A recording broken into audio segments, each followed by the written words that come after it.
느헤미야 9장 1절에서 5절 말씀을 가지고 잠시 은혜를 나누도록 하겠습니다. 예수님 때문에 모든 것을 잃어도 괜찮습니다 라고 하는 저의 말씀을 잠시 나누도록 하겠습니다.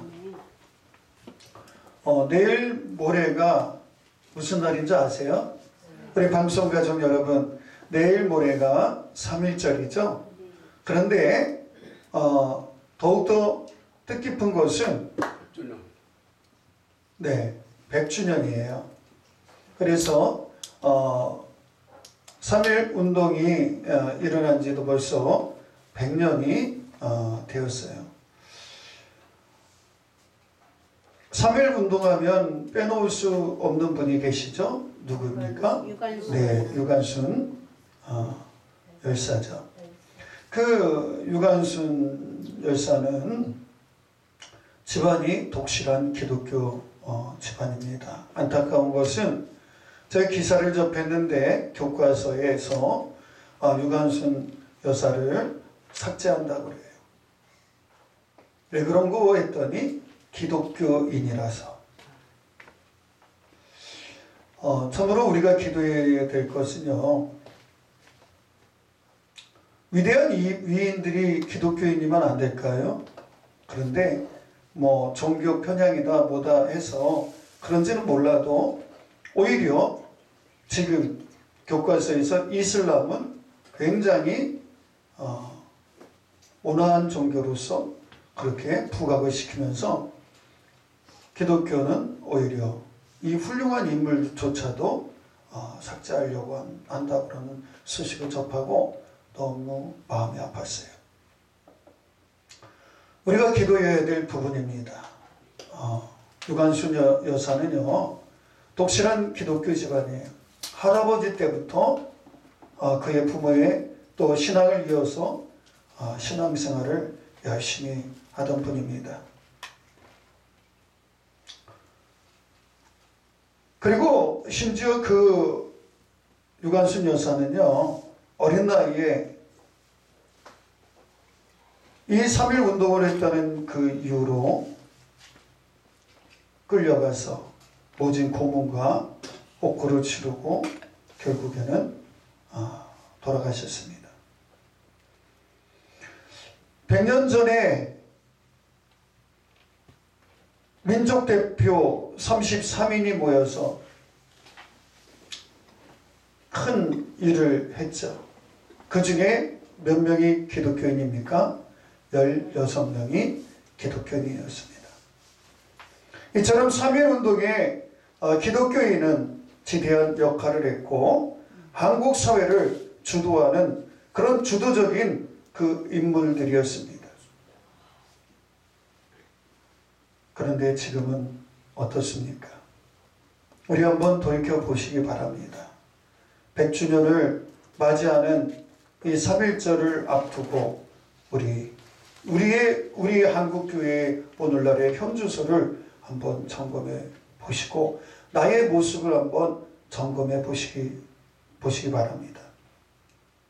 그래서 저는 이 3.1절 대대적으로 한국교회뿐만 아니라 사회에서 큰 행사를 준비하고 있는데 저희 교단이 속해 있는 사단법인 한국기독교보수교단협의회에서도 이번에 제가 임원이고 또 천안에 내려가서 유관순 기념관, 독립기념관 등등 이렇게 견학을 하면서 그 3.1절 운동을 이렇게 짚어보려고 합니다.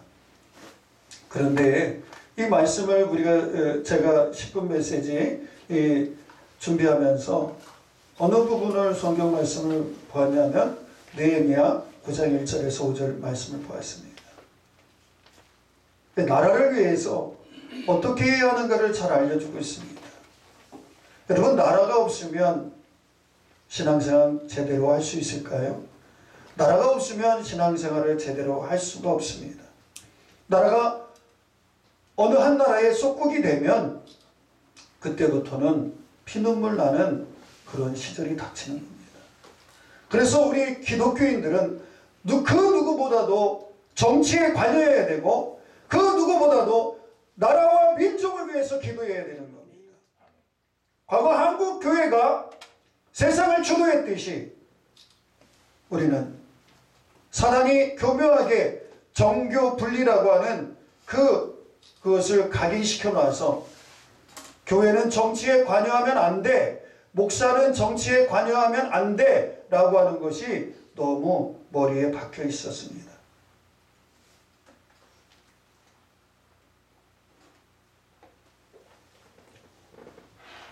우리가 먼저 하나님은 무엇을 우리에게 요구하시고 계시고 하나님은 우리에게 지금 무엇을 말하고 계시는가를 한번 말씀을 통해서 점검해 보시기 바랍니다. 느헤미야 9장 1절에서 5절 말씀을 보니까 첫 번째 다 모였습니다. 누가 모여요? 이스라엘 자손들이 모였습니다. 여러분, 눈물이 강을 이루고 눈물이 바다를 이루어야 되는 거예요. 우리 영광교회 이선한 목사님 그 교회 갔더니 그 글귀가 쓰여서 마음에 와닿더라고요. 지금은 모여야 할 때입니다. 우리 멘토링 복음방송 가족 여러분, 이 방송을 통해서 모이시기 바랍니다. 나라를 위해서 나라가 바로 가도록 하나님의 공의와 하나님의 사랑이 바르게 실현되도록 지금은 모여야 할 때입니다. 두 번째는요, 모여서 무엇을 했는지 아세요? 으쌰으쌰 데모하라는 것이 아니라 무엇을 해야 돼요? 우리가 해야 될 일이 무엇입니까? 바로 기도하라는 겁니다. 금식했다는 거예요. 굵은 베옷을 입고 티끌을 무릅쓰고 머리에 쓴 채로 그렇게 기도했어요. 금식하면서. 예전에는 금식하는 일이 비일비재했어요. 그러나 지금은 금식하는 일이 눈 씻고 봐도 찾아보기가 쉽지 않습니다. 예전에는 어떤 일을 당하면 고난주간 외에도 이렇게 국가의 슬픈 일을 당하면 교회에서 금식을 선포했어요. 왜? 교회가 세상을 주도했고 교회가 기도해야, 모여서 기도해야 국가가 사는 거니까. 여러분, 우리는 지금 기도해야 될 때입니다. 금식 기도할 때입니다. 금식하면서 하나님 앞에 기도해야 될 때입니다. 세 번째는요, 모든 이방 사람과 절교했어요. 왜 이방 사람들과 절교했습니까? 이방 사람들과 모이면 희석되게 돼 있습니다. 그렇다고 해서 우리가 이방인들과 만나지, 어울리지 말라는 얘기가 아닙니다. 뭐예요? 이때를 위해서 하나님만 바라보고 하나님 믿는 백성들이 모여서 하나님 앞에 기도 금식하면서 부르짖어 기도하는 그러기 위해서 이방인들과 멀리 했다는 거예요.